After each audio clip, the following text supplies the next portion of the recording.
Hello everybody, welcome to my YouTube channel Sandip Chandra SBHS. বিধানসভা 2026 ভোটের দিন ডিক্লেয়ার হয়ে গেছে এবং ভোটের ট্রেনিং আপনারা সকলেই নিচ্ছেন। আমরা শুধু আরেকবার করে চর্চা করছি। ভোট গ্রহণ সমাপ্তিতে কার্যাদি এই ভিডিওতে আমাদের বিষয়বস্তু। অবশ্যই আপনাদের কাছে আমি একটা আবেদন রাখছি, যারা এই চ্যানেলে নতুন এসেছেন তারা চ্যানেলটিকে সাবস্ক্রাইব করে নেবেন এবং যারা সাবস্ক্রাইব করলেন তারা পাশের বেল বাটনটাকেও প্রেস করে নেবেন, যাতে করে পরবর্তীকালে এই ধরনের ভিডিওর লিঙ্ক আপনারা সরাসরি পেতে পারেন। তো আমরা দেখে নিই ভোট গ্রহণ সমাপ্তিতে কি কি কাজ করতে হবে। যদি আপনি প্রিসাইডিং অফিসার হয়ে থাকেন, আপনাকে টিমকে নিয়েই কাজ করতে হবে। যে 6টা পয়েন্ট বলা আছে তার মধ্যে 2-3টে পয়েন্ট করে আমরা 2-3টে ভিডিওতে বলবো। প্রথম হচ্ছে 17C, 2 নম্বর হচ্ছে পোলিং এজেন্টদের স্বাক্ষর, 3 নম্বর হচ্ছে প্রক্রিয়া, 4 নম্বর হচ্ছে কাগজপত্রের সিলিং, 5 নম্বর হচ্ছে মেশিন সিলিং, 6 নম্বর হচ্ছে বিধিবদ্ধ তৃতীয় প্যাকেট, চতুর্থ প্যাকেট, এখন সংবিধিবদ্ধ তো 3খানা প্যাকেট হয়ে গেছে, টোটাল 6টা প্যাকেট ইত্যাদি পূরণ করা। তো আমরা এক এক করে দেখব, যাতে করে ভিডিও বড় না হয় তার জন্য আমি এইগুলোকে কয়েকটা পার্টে ভাগ করে আপনাদের সামনে তুলে ধরছি। প্রিসাইডিং অফিসারের রিপোর্ট সমূহ, প্রিসাইডিং অফিসারের ডায়েরি, এই ডায়েরির ভিতরে প্রিসাইডিং অফিসার বুথে ঘটা সমস্ত প্রাসঙ্গিক ঘটনার বিবরণ লিখে রাখবেন। পরবর্তীতে এই প্রিসাইডিং অফিসারের যদি কোনো ফিল্ড আপ করবার মতো ফর্ম থাকে সেটাও আমি আপনাদের সামনে তুলে ধরব। ভিজিট সিট, ভোট চলাকালীন বিভিন্ন আধিকারিকের পরিদর্শন করতে আসা এই সিটে নথিভুক্ত করবেন, সেই আধিকারিকের স্বাক্ষর নেবেন। বেশিরভাগ ক্ষেত্রে শুধু এই ভিজিট সিটের ওপর অংশটা, মানে যেখানে আপনার পোলিং স্টেশন নাম্বার এগুলো আছে, এইটা ফিল আপ করে রাখলেই হয়। আর নিচে আপনার সিগনেচার করবেন, যারা আধিকারিক যারা আসছেন তারাই সেখানে সিরিয়াল নাম্বার দিয়ে ওখানে তাদের ডিটেলস ফিল আপ করবেন এবং করে দিয়ে যান, এবং সঙ্গে ভোটের কন্ডিশন কীরকম আছে সেটাও লিখে দেন। প্রিসাইডিং অফিসারের অ্যাডিশনাল রিপোর্ট, 16 পয়েন্ট রিপোর্ট বলা হয়। 16 দফার এই অতিরিক্ত রিপোর্টটি প্রিসাইডিং অফিসার পর্যবেক্ষক বা আরওকে দেবেন। ফর্ম 17A বা রেজিস্টার অফ ভোটার্স, পোলিং এজেন্টদের মুভমেন্ট শিট, পিআরওস রিপোর্ট 1, 2, 3, 4, 5, এই সবকটাকে আপনাকে ফিল আপ করতে হবে। ভোটের শেষ, ক্লোজ অফ পোল, ভোট শেষ হওয়ার নির্দিষ্ট সময়ের 5 মিনিট আগে বুথের বাইরে গিয়ে ঘোষণা করুন যে যারা ভোট দিতে এসেছেন তারা যেন লাইনে দাঁড়িয়ে পড়েন। এটা কিন্তু একবার ডিক্লেয়ার করে দেবেন। যদি কমিশন নির্দিষ্ট নির্বাচন শেষের পরেও ভোট চলতে থাকে, তাহলে বাইরে ভোটারদের একটি লাইনে দাঁড় করিয়ে সেই লাইনের শেষ থেকে আগে থেকেই পূরণ করে রাখা স্লিপ বিলি করুন। লাইনের শেষ ভোটারকে 1 নম্বর স্লিপ দেবেন, মানে লাস্ট ভোটার, এবং তারপরে পারলে যারা ওইখানে দায়িত্ব আছেন সিকিউরিটির তাদের কাউকে একটা বলে দেবেন যে লাস্ট ভোটার ইনি, তিনি যে জায়গাটার উপর নজর রাখবেন। শেষ থেকে 1 নম্বর ক্রমিক করে একদম দরজার সামনে অবধি আসবেন, সেখানে এসে যত নম্বর অবধি আছে সেই স্লিপ জমা দেবে এবং ভোট দেবে, এবং সেই অনুযায়ী শেষ। 1 নম্বর স্লিপধারী ব্যক্তির ভোট দেওয়া পর্যন্ত ভোট চালিয়ে যান। ভোটারদের থেকে আপনার বিলি করা সমস্ত স্লিপ সংগ্রহ করে ছিঁড়ে ফেলুন, যাতে সেগুলি আর ব্যবহার করা না যায়। পোলিং এজেন্টদের সামনে ক্লোজ বোতাম টিপুন এবং বোতামের ওপরে কালো ঢাকনা বা ক্যাপটি লাগিয়ে দিন। পিআরও প্রতিবেদন 3 এখানে এরপরে পূরণ করতে হবে। ফর্ম 17C এর পার্ট 1 এর আইটেম 5-এ কত ভোট পড়েছে সেটি লিখে ফেলুন। সিইউ এর সুইচ অফ করে বিইউ আর সিইউ এর যোগাযোগ বিচ্ছিন্ন করে ফেলুন। একটি ফর্ম 17A এর শেষ এন্ট্রির পরে লাইন টানুন, মানে একটি লাইন টানতে হবে 17A লাস্ট এন্ট্রির পরে, এবং লিখুন the serial number of the last entry in form 17A is, দিয়ে যতগুলো ভোট হয়েছে আপনার 17A-তে লাস্ট সিরিয়াল সেইটা লিখুন ইডিসি সমেত, সই করুন এবং পোলিং এজেন্টদের সই করান। পোলিং এজেন্টদেরকেও বলুন লাস্ট নাম্বারটা দেখে নিন, দিয়ে সই করুন।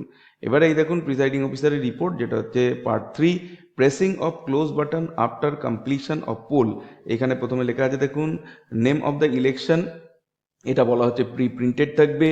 Number and name of the assembly constituency, এটা প্রি প্রিন্টেড থাকবে, মানে এটা হচ্ছে বিধানসভা ভোট 2026, এটা হয়তো আপনার বিধানসভা ক্ষেত্রের নাম এবং নাম্বার, এখানে থাকবে লোকসভা ক্ষেত্রের নাম এবং নাম্বার, ডেট অফ পোল তারিখ আপনাকে দিতে হবে বা দেওয়া থাকতে পারে, এইখানে থাকবে আপনার পোলিং স্টেশনের নাম এবং number. It is certified that I have pressed the close button of the control unit at the end of the poll in the presence of the following. এই নিচের লোকগুলোর উপস্থিতিতে আমি ক্লোজ বাটন টিপেছি। এখানে 1 2 3 4 সিরিয়াল করে দেবেন। এবার name and designation of the polling officer, এরা হচ্ছেন কিন্তু আপনার পোলিং অফিসার, মানে আপনার টিমের মেম্বার, অর্থাৎ যে first polling, second polling, third polling, মানে তার নাম লিখবেন ফার্স্ট পোলিং, নাম লিখবেন সেকেন্ড পোলিং, নাম লিখবেন থার্ড পোলিং, নাম লিখবেন ফোর্থ পোলিং, এরকম, এবং তাদের সিগনেচার এইখানে দিতে হবে, যেটা যে সিরিয়াল নাম্বার 1 2 3 4 আবার করবেন। এখানে name of the polling agent, অর্থাৎ যারা পোলিং এজেন্ট, পার্টির লোক যারা, তাদের এখানে নাম লিখবেন। নেম অফ দ্য পার্টি, তাদের পার্টির নাম এখানে লিখবেন। নেম অফ দ্য ক্যান্ডিডেট, যে ক্যান্ডিডেট হয়ে তারা দাঁড়িয়েছে তার নাম লিখবেন। Signature of the polling agent, তাদের সই করিয়ে নেবেন। এগুলো আগে থাকতেই করিয়ে রেখে দেবেন, তাহলে সুবিধা হবে। Signature of the presiding officer, এখানে আপনি সই করাবেন, আর ডেট ওপরে দেওয়ার জায়গা আছে, দিয়ে দেবেন। এরপর আছে অ্যাকাউন্ট অফ ভোটার্স রেকর্ডেড, মানে হচ্ছে 17C। 17C এর পার্ট 1 তৈরি করুন। ইভিএম এর মোট ভোটের সংখ্যা সমান হচ্ছে 17A রেজিস্টারে কলাম 1-এ ভোটের সংখ্যা মাইনাস যে কজন ভোটার ভোট দেবেন না সিদ্ধান্ত নিয়েছিলেন, রিফিউজ টু ভোট, মাইনাস যে কজন ভোটার ভোট দিতে, তাদেরকে ভোট দিতে দেওয়া হয়নি, violation of procedure of secrecy, minus যে কজন ভোটার ভিভিপ্যাটে টেস্ট ভোট দিয়েছে। তার মানে ইভিএম এর মোট ভোটার সংখ্যা আর 17 রেজিস্টার মোট ভোটার সংখ্যা একই হবে যদি তার থেকে আমরা এই জিনিসগুলোকে বাদ দিই। অর্থাৎ হয়তো এরকম হতে পারে যে ধরুন টেস্ট ভোট দিয়েছে, 17 রেজিস্টারে কিন্তু তার রেকর্ডটা থাকছে, কিন্তু সেইটা মোট ভোটারের সংখ্যার থেকে বাদ যাবে, না হলে কিন্তু ইভিএম ভোটারের সঙ্গে ইভিএম এর সঙ্গে কিন্তু একটা ডিফারেন্স আসবে। কারণ হচ্ছে 17A-তে টেস্ট ভোটার হিসাবে রেজিস্টার হয়ে থাকলেও এ কিন্তু মানে মূল যে আপনার কাউন্টিং, সেই কাউন্টিং থেকে কিন্তু এটা বাদ যাবে। প্রতিটি পোলিং এজেন্টকে ফর্ম 17C এর একটি করে অ্যাটেস্টেড কপি দিয়ে দিন। এটা তিনি না চাইলেও দিতে হবে এবং তাদের থেকে প্রাপ্তি স্বীকার সংগ্রহ করে রাখতে হবে। এ 17C তারা অবশ্যই নেবেন এবং আপনাকে সেটা দিতেও হবে। সুতরাং যতগুলো পলিটিক্যাল পার্টি আপনার কাছে আছে ততগুলো তো করতেই হবে, তার সঙ্গে সঙ্গে আপনাদের যে একটা দেয়া হবে, যেটা বুকলেট, সেই বুকলেটের ভেতরেও ফিল আপ করতে হবে। ছাড়াও 2-3টে এক্সট্রা করে রাখবেন এবং সবগুলোতেই সই করিয়ে রাখবেন। কোনো একটা হয়তো আপনাকে মেশিনের সঙ্গে দিতে হতে পারে বা বাইরে বেঁধে দিতে হতে পারে। এরকম যতগুলো পার্টি আছে বুকলেট ছাড়াও 2-3টে এক্সট্রা করে রাখবেন। 2 কপি আপনাকে 17C আপনাকে আরসি রিসিভিং সেন্টারে জমা দিতে হবে। ভোট শেষে প্রিসাইডিং অফিসারকে declaration at the close of poll, ভোটের শেষে ঘোষণাপত্রে সই করতে হবে এবং এজেন্টদের দিয়ে সই করিয়ে নিতে হবে। এইখানে আপনারা দেখতে পাচ্ছেন 17C এর পার্ট 1 অ্যাকাউন্ট অফ ভোটার্স রেকর্ডের। এখানে দেওয়া আছে election of the house of people, এখানে লেজিসলেটিভ অ্যাসেম্বলিতে টিক দেওয়া আছে। টেরিটরি ওয়েস্ট বেঙ্গল লেখা আছে। ফ্রম, এটা কোন কনস্টিটিউয়েন্সি সেই জায়গাটার নাম, অর্থাৎ কনস্টিটিউয়েন্সির নাম্বার এবং নাম দেওয়া আছে। Number and name of the polling station, polling স্টেশনের নাম্বার এবং এটা হচ্ছে তার নাম। এখানে যদি প্রাইমারি স্কুল যদি রুম নাম্বার 1 হয়ে থাকে তাহলে ব্যাকেটে রুম নাম্বার 1 লিখতে হবে। Identification number of voting, control ইউনিটের নাম্বার লিখতে হবে, ব্যালট ইউনিটের নাম্বার লিখতে হবে এবং ভিভিপ্যাটের নাম্বার লিখতে হবে। এখানে দেখা যাচ্ছে total number of electors assign to the polling station 995 জন এখানে আপনার ইলেক্টর রোলে ভোটার দেখানো আছে। Total number of voters as entered in the register of voter 17A-তে 763 জনের ভোট পড়েছে, মানে 763টা সিরিয়াল হয়েছে এখানে। Number of voters deciding not to record votes or refuse to vote, এটা 2 জন তারা ভোট দিতে চায়নি।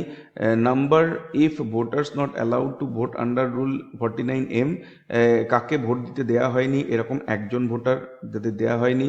Test votes recorded under rule 49M required to B deducted, এত 2 জন ভোটার যারা টেস্ট ভোট দিয়েছে তাদের ওই ভোট দুটো কিন্তু বাতিল হবে, কারণ অলরেডি ওদের একটা করে ভোট রেকর্ডেড হয়ে রয়েছে।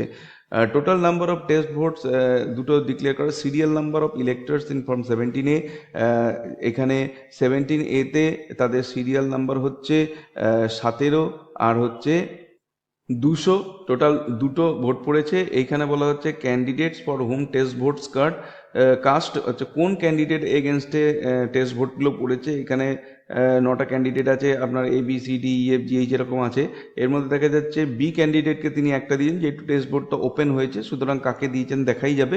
তো বি ক্যান্ডিডেটকে একজন একটা ভোট দিয়েছে এবং একজন জি ক্যান্ডিডেটকে একটা ভোট দিয়েছে, টোটাল দুটো ভোট এখান থেকে মাইনাস হবে, এটা কাউন্টিং হবে না। তাহলে 763টা যে 17A আছে এর থেকে 2 আর 1 তিনটে ভোট বাদ যাবে। সেই হিসাবে total number of votes recorded at per voting machine 760টা।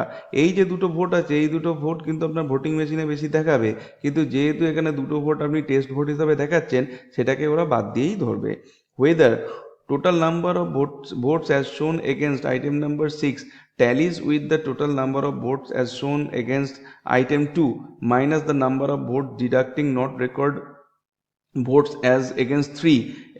3 মানে হচ্ছে এখানে number of vote not allowed to vote এরকম যেগুলো রয়েছে, minus the number of votes against item 4। Item 4-এ হচ্ছে যাদেরকে ভোট দিতে দেওয়া হয়নি, অর এনি ডিসক্রিপেন্সি নোটেড। তার মানে যেটা আপনার 6 যেটা দেয়া আছে, যে 760টা আপনি বলছেন সেই ভোটগুলো আসছে কি থেকে না, মেন যে ভোট দেয়া আছে এই 763 নাম্বার 2, সেই নাম্বার 2 থেকে যদি 3 এবং 4কে মাইনাস করা হন তাহলে যে নাম্বারটা হচ্ছে সেটা মিলছে কিনা, তাহলে আপনাকে লিখতে হবে yes it tallied. Number of voters whom tendered ballot papers were issued under rule 49P। কতজনকে টেন্ডার ব্যালট দেওয়া হয়েছে, দেখা গেল 3 জনকে হয়তো দেওয়া হয়েছে, তার ডিটেলসটা এখানে দিতে হবে যে নাম্বার অফ টেন্ডার্ড ব্যালট পেপার্স আপনি পেয়েছেন রিসিভ ফর ইউজ, টোটাল হচ্ছে আপনি 20 পেয়েছেন, কত নাম্বার থেকে কত নাম্বার অবধি পেয়েছেন সেটা লিখবেন। ইস্যুড টু ইলেক্টর্স 3টে পেয়েছেন, আপনি কত থেকে কত দিচ্ছেন সেটা লিখবেন। সাধারণ ক্ষেত্রে এটা বলা হয়ে থাকে যে পেছন দিক থেকে দিতে হয়, তো এখানে 421 থেকে 23 দিয়েছেন, যাই হোক। নট ইউজড অ্যান্ড রিটার্নড, আপনি 17টা রিটার্ন করছেন, কত থেকে কত রিটার্ন করছেন। এইবার দেখুন accounts of paper seal supplied for use, আপনাকে কতগুলো পেপার সিল দেওয়া হয়েছে, টোটাল নাম্বার 3টে। এখানে দেখুন তার নাম্বারটা লেখা আছে 88 থেকে 90 অবধি। পেপার সিল ইউজ হয়তো একটা পেপার হয়েছে তার নাম্বার লিখছেন, আনইউজ কতগুলো রয়েছে 2টো তার নাম্বার লিখছেন। কোনো যদি ড্যামেজ থাকে তাহলে সেটার নাম্বার লিখবেন, না হলে নীল লিখে দেবেন। এখানে ডেট দেবেন, প্লেস দেবেন, এখানে সিগনেচার করবেন, এখানে পোলিং স্টেশন নাম্বার এবং তার মানে কোন জায়গা থেকে পোলিং স্টেশনের নাম সেটা লিখবেন। এইখানে পোলিং এজেন্টদের সিগনেচার আছে, সেই সিগনেচারগুলো করাবেন। যেমন দেখুন নেম অফ দ্য ক্যান্ডিডেটের নাম লিখবেন, name of serial number of the candidate লিখবেন, নেম অফ দ্য ক্যান্ডিডেট লিখবেন, নাম্বার অফ আচ্ছা এটা হচ্ছে রেজাল্ট হচ্ছে কাউন্টিংয়ের, এইটার সঙ্গে আমাদের কোনো দরকার নেই। আমাদের এইখানেই যদি পোলিং এজেন্টের সিগনেচার আছে সিগনেচার করাবেন পার্টির নাম লিখে, আর তাদের সিরিয়াল নাম্বার, তাদের নাম, পার্টির নাম এবং তাদের সিগনেচার করিয়ে। এরকম অন্ততপক্ষে যদি আপনার 5টা যদি পলিটিক্যাল পার্টি থাকে তাহলে আপনি টোটাল আপনাকে হয়তো 10খানা এই 17C করতে হবে, এবং 17C এর সই প্রত্যেকটা ক্ষেত্রেই কিন্তু এজেন্টদের সিগনেচার আপনাকে করাতে হবে। এইটাই কিন্তু সব থেকে মেন পেপার, এটা খেয়াল রাখবেন। সুতরাং এইটার ক্ষেত্রে কোনো রকম ভুল ভ্রান্তি কোনোভাবে যেন না হয় সেটা খেয়াল রাখবেন। এই ছিল আজকের ভিডিওর বিষয়বস্তু। ভিডিওটি ভালো লাগলে অবশ্যই এটাকে একটা লাইক করুন, চ্যানেলে নতুন এসে থাকলে চ্যানেলকে সাবস্ক্রাইব করার সাথে সাথে পাশের বেল বাটনে প্রেস করুন, যাতে করে পরবর্তীকালে এই ধরনের ভিডিওর লিঙ্ক আপনারা সরাসরি পেতে পারেন। দেখা হবে নেক্সট ভিডিওতে। Till then good bye and thank you.